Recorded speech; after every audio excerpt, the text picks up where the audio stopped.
बिस्मिल्लाहिर्रहमानिर्रहीम। Previous segment में मैंने आप लोग को 5 क्वेश्चंस दिए थे, जिसमें से आपको मैंने कहा था कि उसके आंसर ढूंढने हैं। तो उम्मीद है आपने वो ढूंढ लिया। अब हम इसके सॉल्यूशंस पर आते हैं। ठीक है, ओके। अब देखोगे, देखो जो ऊपर वाला एमसीक्यू है, नंबर 1 को सॉल्व कर रहे हैं पहले। Number 1, one component of 100 Newton force is 10 Newton. Component की बात हो रही है, तो एक वेक्टर होता है एफ, उसके दो कंपोनेंट होते हैं एफ एक्स और एफ वाई, ऐसा ही ना। तो सबसे पहले तुम लोगों को यह सोचना था कि इन तीनों का आपस में रिलेशन क्या है। तो इन तीनों का रिलेशन आपको यह बताया था, F x square plus F y square. याद आया? ठीक है। अब इधर देखोगे, वहां कह रहा one component of 100 Newton force. जो फोर्स है वो 100 न्यूटन की है, यानी एफ 100 न्यूटन है। एक कंपोनेंट 10 है। तो तुम्हारी मर्जी है, एफ एक्स लेना चाहो एफ एक्स ले लो, एफ वाई लेना चाहो एफ वाई ले लो, क्योंकि मैंने थोड़ी बताया कि ये एफ एक्स है ये एफ वाई है। आपने एफ एक्स ले लिया। 10 सही है, ठीक है। तो दूसरा कंपोनेंट पूछा है, then it's other component is. तो दूसरा कंपोनेंट एफ वाई आपको मालूम करना है। सही, क्लियर है। तो सबसे पहले एफ वाई के लिए फॉर्मूला बनाओ, स्क्वायरिंग बोथ साइड करो। क्या करो? क्योंकि ये तो स्क्वायर रूट के अंदर है ना, तो स्क्वायरिंग बोथ साइड करेंगे तो रूट क्या हो जाएगा? कैंसिल। ये कैंसिल, ये दोनों तरफ स्क्वायर किया, सही है। ये और ये कैंसिल, ठीक है। तो ये हो गया एफ स्क्वायर बराबर है F x square plus F y square. ये फॉर्मूला भी बताया था। अच्छा, अब आपको चाहिए एफ वाई, ये प्लस का उधर जाकर माइनस का, ये एफ वाई स्क्वायर। ये स्क्वायर हटाने के लिए क्या किया? रूट लिया। ये स्क्वायर हटाने के लिए रूट, तो ये एफ वाई का फॉर्मूला आ गया, एफ एक्स का स्क्वायर। सही है। अब इसके अंदर वैल्यू पुट करेंगे, F y is equal to root, ये है 100, एफ कितना है? 100। एफ एक्स कितना है? 10। तो F y is equal to root 100 का स्क्वायर, गुड, 10,000। मतलब ऐसे करते हैं, ये पावर 2 है ना, तो 2 जीरो जो है वो 4 जीरो हो जाएगा, ठीक है। 4 जीरो, और इस पे स्क्वायर है, ये 1 जीरो है, तो ये 2 जीरो हो जाएगा, ठीक है। अब गौर से देखोगे, 10,000 में से सिर्फ कितना माइनस किया आपने? 100, तो कितना रह जाएगा? 9,900। 9,900, ठीक। यहां तक क्लियर? अब गौर से देखोगे, अब इसका आंसर कैसे निकालते? देखो, अगर 10,000 ये होता, कितना होता? तो रूट कितना आता? 100। देखो 100 का स्क्वायर किया था तो कितना आया था? 10,000। तो अगर ये 10,000 होता तो इसका रूट कितना आता? 100। तो आपने सिर्फ इसमें से क्या माइनस किया? 10,000 में से सिर्फ 100 माइनस किया है। तो अगर इसका रूट लोगे तो इसका मतलब है ये 98 99 के आसपास होगा। एग्री? तो आप चार ऑप्शन में देखते कि 98 99 के आसपास कौन है, जो है बस वो आंसर है। तो तुम लोगों का जो दोनों आंसर है वो बिल्कुल बहुत दूर है। आई बात समझ में? यानी इसका लॉजिक ये है कि हम डायरेक्ट करते हैं, जरा गौर से देखना था। एक 100 है, टोटल वेक्टर की मैग्नीट्यूड कितना है 100, और एक कंपोनेंट कितना है सिर्फ 10। तो इसका मतलब है दूसरे कंपोनेंट की वैल्यू बहुत बड़ी होगी, दूसरे कंपोनेंट की वैल्यू बहुत बड़ी होगी। ठीक है, तो जो 4 ऑप्शंस गिवन होंगे हम देखेंगे उसमें बड़ी वैल्यू कौन सी है, यानी 100 के करीब करीब वाली वैल्यू कौन सी है। अच्छा, अब फर्स्ट करो 2 3 हुआ, 2 हुआ, नॉर्मली 2 होगा। जब 2 होगा तो फिर हम थोड़ा सा इसको ये फॉर्मूला याद रखेंगे या ये फॉर्मूला डायरेक्ट याद रखेंगे। ठीक है, और हम सॉल्व करके फिर देखेंगे। तो जब ये 9,900 आ रहा है, अगर ये 10,000 होता तो इसका आंसर आ जाता 100, लेकिन इसमें सिर्फ 100 कम है, तो इसका मतलब है रूट पे बहुत ज्यादा फर्क नहीं पड़ेगा, ये 98 99 पे ही आसपास होगा। तो 4 ऑप्शन में जो भी इसके करीब होता वो करेक्ट हो जाता। राइट, तो ये वाला क्वेश्चन जो है ये डिफिकल्ट लेवल में आता है, यानी जो 15% आपके मुश्किल क्वेश्चंस होंगे ये उनमें से है। ठीक, अच्छा एक बात मैं आपको और बता दूं, अगर इन केस यानी हम हर टॉपिक के जितने एमसीक्यूज क्लास में यहाँ पे करते हैं ना, अगर ये सारे एमसीक्यूज को भी सिर्फ आप याद रखोगे ना, तो मैं आपको बता दूं कि मोर देन 95% एमसीक्यूज आपके पेपर में सॉल्व हो गए। यानी सिर्फ ये बातें मेरी याद रख लो, जो एमसीक्यूज हम यहाँ पे करें बस वो याद रख लो, तब भी आप मोर देन 95% एमसीक्यूज फिजिक्स के सॉल्व करोगे, क्योंकि वो जो एमसीक्यूज आएंगे इन्हीं किसी एक एग्जाम्पल में से आएगा जितने हम करेंगे। ठीक है, चलो ये हो गया। ठीक है, ये बात समझ में आ गई। ठीक है, अब आ जाओ दूसरा। दूसरे में भी तुम दोनों का आंसर शायद गलत है। अब पूछोगे सर ये कैसे, तुम्हारा वाला सही है, और अच्छा तुम बताओ क्यों सही है, कौन सा लगाया। हाँ ठीक है, लेकिन तुम मेरी बात भूल गए।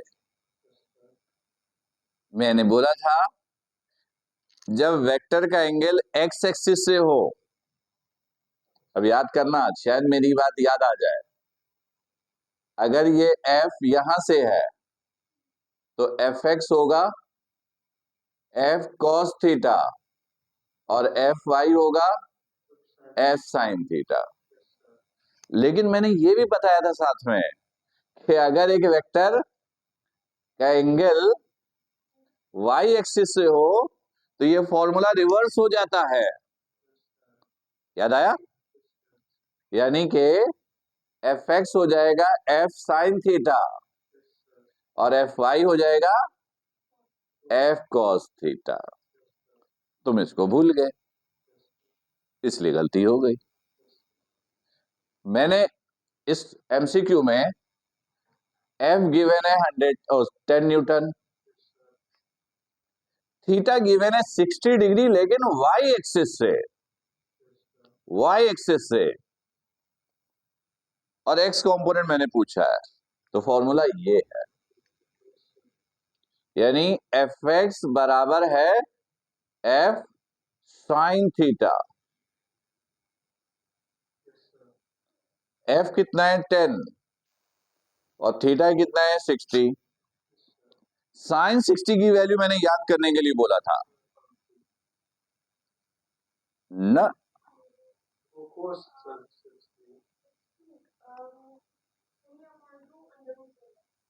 गुड, √3/2, और पॉइंट में भी याद रखने के लिए बोला था 0.866। हाँ 0.866, 1/√2 का होता है 0.707, 0.707 1/√2 का था, और √3/2 का था 0.866। तो ये हो गया 10.866। अब देखो ये मल्टीप्लाई कैसे करते हैं, ये 10 है ना, एक 0 है, तो बस ये डेसिमल को एक डिजिट शिफ्ट कर देते हैं। एक तो होता है मल्टीप्लाई करना, जैसे आप लोग करते हो, लेकिन अगर डायरेक्ट करना चाहो, जैसे ये 10 है, एक 0 है, तो एक डिजिट लेफ्ट से राइट की तरफ शिफ्ट कर दो। 100 होता तो 2 डिजिट शिफ्ट कर देते हैं। तो इसका आंसर हो गया 8.66 न्यूटन। सही? क्लियर? ठीक है। अच्छा, ये मुश्किल नहीं था। हाँ ये गलत, ये भी गलत, यहां से ये दोनों गलत। ठीक है, ठीक है। अभी जो अगला सेगमेंट दूंगा ना, वो इजी लेवल वाला दूंगा, ताकि देखेंगे कि अच्छा एक बात ध्यान पे रखो, इंफॉर्मेशन को ना अच्छे तरीके से याद रखो। ठीक है, क्योंकि अभी तो इब्तिदा है, आगे तो अभी बहुत सारी चीजें जमा होंगी। ठीक है, तो आपको दरमियान में 4-5 दिन मिलते हैं, बहुत होते हैं। ठीक है, तो अच्छी तरीके से याद करके उसको बार बार रिवाइज भी करो। ठीक है, अच्छा चलो ये हो गया। अब नंबर तीसरा,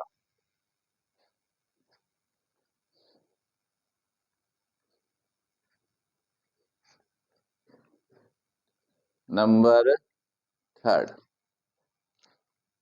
अब ये देखोगे,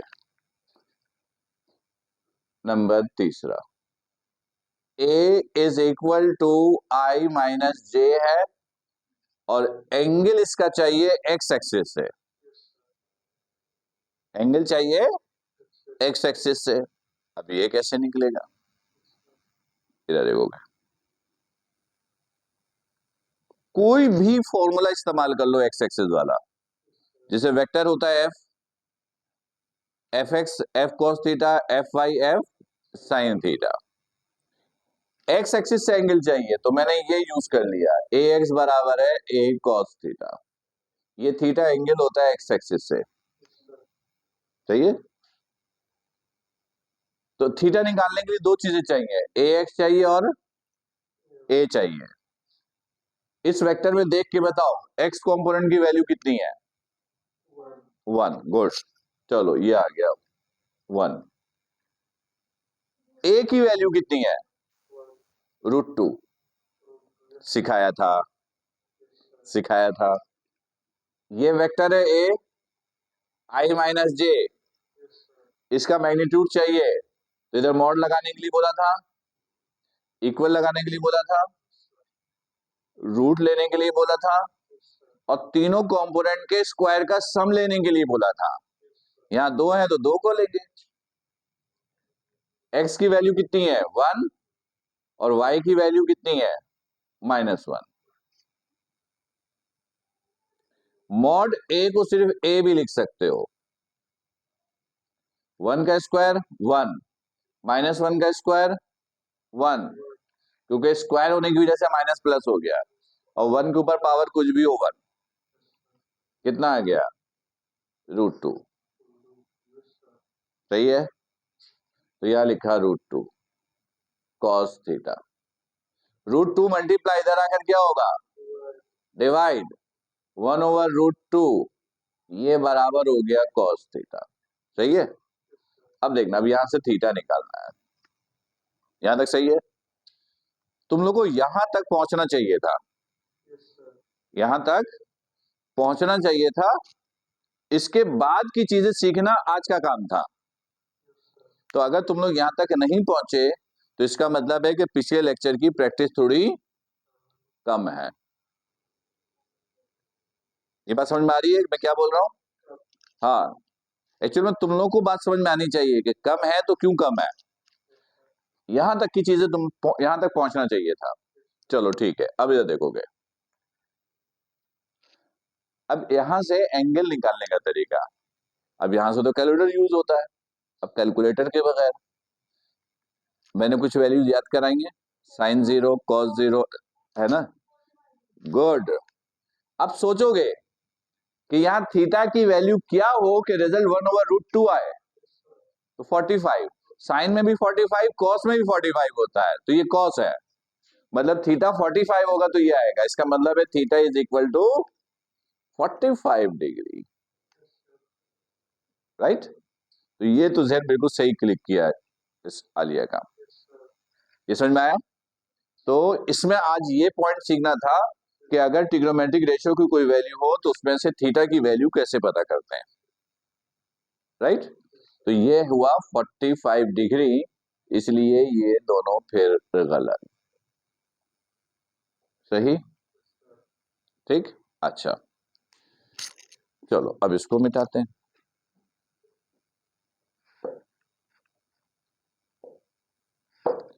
अच्छा, ये चौथा वाला जो है ना, ये तो सदाबहार क्वेश्चन है। सदाबहार क्वेश्चन मतलब बहुत डिफिकल्ट और निहायत ही आसान। मतलब सॉल्व करने बैठ जाओगे तो बेइंतहा मुश्किल, मुश्किल सॉल्व करने बैठ जाओगे तो बेइंतहा मुश्किल, और मेरी सिर्फ एक बात याद रख लोगे तो निहायत ही आसान। गौर से सुनना, जब दो वेक्टर आपस में बराबर हो और उनका रिजल्टेंट उस वेक्टर के बराबर हो तो F1 और F2 के दरमियान एंगल हमेशा 120 डिग्री होता है।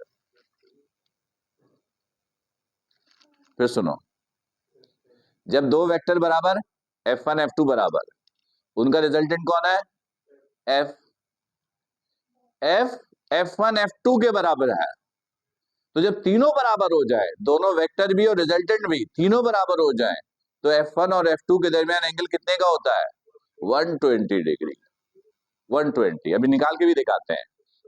याद इसलिए रखना क्योंकि एग्जाम में हम डायरेक्ट आंसर लिखेंगे, क्योंकि ये कभी चेंज हो ही नहीं सकता। यानी ये क्वेश्चन आ जाए कि you have two vectors which are equal in magnitude and their resultant is equal to one of this vector, then angle between F1 and F2, directly बगैर सोचे समझे 120 सही, और कोई ऑप्शन है ही नहीं है, कुछ और आने का चांस है ही नहीं है। तो बस ये इंफॉर्मेशन याद रख लोगे तो 5 सेकंड के अंदर। लेकिन सॉल्व करने बैठोगे तो देखो कितना मुश्किल। अब सॉल्व दो तरीके से होगा। अब सॉल्व करना सिखाते हैं, यानी फिलहाल तो ये गलत है। अब देखोगे, याद है मैंने आपको सिखाया था, दो वेक्टर है, दोनों के दरमियान एंगल थीटा है, इसका रिजल्टेंट का फॉर्मूला बताया था। तो वो फॉर्मूला यहां याद होना चाहिए। ये था F1 square plus F2 square plus 2F1 F2 cos theta. सही है, तीनों बराबर है, तीनों बराबर है, तो सबकी जगह F पुट कर दो। ये तो F ही है, ये भी F हो गया, ये भी F हो गया, ये भी F, ये भी F cos थीटा, रूट अपनी जगह पर, और रूट हटाने के लिए स्क्वायर कर दिया, एक स्टेप डायरेक्ट कर दिया। सही है, समझ में आ गई। ये देखो, ये कैंसिल, ये प्लस का उधर जाकर minus, F into F square, F into F square से F स्क्वायर कैंसिल, यहां बच गया -1, 2 मल्टीप्लाई इधर आकर डिवाइड, ये आ गया cos थीटा। ठीक, अब ये cos इस तरफ जाएगा तो ये आएगा cos इनवर्स -1/2, और ये कैलकुलेटर से निकालोगे तो 120 डिग्री आएगा। लेकिन कैलकुलेटर तो यूज नहीं करना, इसलिए यहां पर सिर्फ ये इंफॉर्मेशन डायरेक्ट याद रखना है। ये आप कैलकुलेटर से यूज करोगे ना तो 120 आएगा, तो थीटा 120। एक और तरीका भी है इसको सॉल्व करने का, वो भी देखो। ये तो फॉर्मूले से सिखाया, अब बगैर फॉर्मूले के देखो। ये देखो, F1 F2 बराबर है, ये देखो, ये F1 ये F2, इन दोनों को हेड टू टेल रूल से ऐड किया, और इन दोनों का रिजल्टेंट F। रिजल्टेंट कैसे ड्रॉ करते हैं? पहले वेक्टर के टेल और आखिरी वेक्टर के हेड को ज्वाइन कर देते हैं, ये है रिजल्टेंट। सही है, तीनों बराबर है तो ये तीनों एंगल भी बराबर होगा। ठीक है, तीनों एंगल का सम 180 डिग्री होता है। तीनों एंगल का सम कितना होता है, ये मेरे ख्याल 9 मैट्रिक में भी पढ़ा होगा। 180 को 3 से डिवाइड किया, कितना आया 60। तो ये हर एंगल कितने का हुआ 60 60 60। सही है, अब गौर से देखना, हर वेक्टर फ्री वेक्टर होता है, बताया था। F1 को फ्री वेक्टर लो, यहां ड्रॉ कर दो, बताया था वेक्टर को कहीं भी ड्रॉ कर सकते हो, बस उसकी डायरेक्शन चेंज नहीं होनी चाहिए, मैग्नीट्यूड चेंज नहीं। सही है, तो ये एंगल है F1 और F2 के दरमियान का, ये F1 ये F2 ये उसके दरमियान का एंगल। ये पूरा एंगल कितने का होता है 180 डिग्री। ये पूरा एंगल कितने का होता है, ये पूरा एंगल 180, ये पूरा। तो इसमें 180 में से इसको माइनस कर दो तो क्या आ जाएगा, ये आ जाएगा। ये पूरा एंगल 180, ये है 60, तो ये एंगल कितना होगा 180 में से 60 माइनस 120। तो ये ऐसे भी निकलता है, पर एग्जाम में हम निकालने नहीं बैठेंगे। यानी एग्जाम के लिए, एप्टीट्यूड एग्जाम्स के लिए आपको सिर्फ इंफॉर्मेशन याद रखना है। F1 F2 बराबर है, रिजल्टेंट उनमें से किसी एक के बराबर है, यानी तीनों बराबर है, तो F1 F2 के दरमियान एंगल 120 डिग्री। ये चेंज हो ही नहीं सकता, तो इसलिए इसको याद रखेंगे। इसको, इसके लिए इन सब चीजों में हम बिल्कुल भी नहीं पढ़ेंगे। ये तो बस मैंने नॉलेज के लिए आपको बता दिया, ऐसे ऐसे ये सॉल्व होता है, ताकि कंफर्म हो जाए कि हाँ 120 है। राइट, चलो ये हो गया 120। अब ये नंबर 5। अच्छा, नंबर 5 भी अब देखोगे, नंबर 5 कैसे सॉल्व होगा। ए और बी दो वेक्टर गिवन है, आपको इसके दरमियान का एंगल चाहिए। तो एक तरीका पता क्या है, याद है तुम लोगों को बताया था कि जब दो वेक्टर का यूनिट वेक्टर सेम हो तो वेक्टर पैरेलल होता है। पैरेलल का मतलब थीटा 0। तो इसका यूनिट वेक्टर निकालेंगे। यूनिट वेक्टर कैसे निकालना सिखाया था, वेक्टर को उसी के मैग्नीट्यूड से क्या कर देते हैं, डिवाइड। याद आया, इसका यूनिट वेक्टर, इसका यूनिट वेक्टर, अगर दोनों का सेम आया तो इसका मतलब वो दोनों क्या है, पैरेलल। और पैरेलल है तो थीटा क्या है 0 डिग्री। ठीक है, तो इसका आंसर 0 तो है। इसका मतलब आलिया ने इसका आंसर सही बताया है, लेकिन इसकी टेक्निक सीखो, लॉजिक सीखो। ये तो मैंने बहुत लंबी कैलकुलेशन बता दी कि इसका यूनिट वेक्टर निकालना, इसका निकालना, फिर देखना दोनों सेम है या नहीं, सेम होगा तो पैरेलल है, पैरेलल है तो 0 है। अब डायरेक्ट लॉजिक टेक्निक सुनो। जब दो वेक्टर हो, आपको देखना है कि इसके दरमियान एंगल कितना है। तो पैरेलल का एक सिंपल सा रूल है, क्या, इसका x इसके x का रेशो लो, कितना आया 2/3। फिर इसके y का रेशो लो 2/3। अगर सेम आ जाए तो इसका मतलब है ये दोनों पैरेलल है। अगर सेम हो तो ये दोनों पैरेलल है, पैरेलल है तो थीटा 0। मतलब इसमें सिंपल डायरेक्टली देख के ही समझ में आ जाता कि इसका इसका रेशो, इसका इसका रेशो, और के होता तो उसका रेशो भी देख लेते। अगर रेशो सेम है तो इसका मतलब है ये दोनों पैरेलल हैं, पैरेलल हैं तो थीटा कितना है 0 डिग्री है। राइट, याद रहेंगी सारी चीजें, अच्छे तरीके से इसको याद रखिएगा। देखिए मैं आपको फिर कह रहा हूं, जितनी बातें हम यहां क्लास में करते हैं,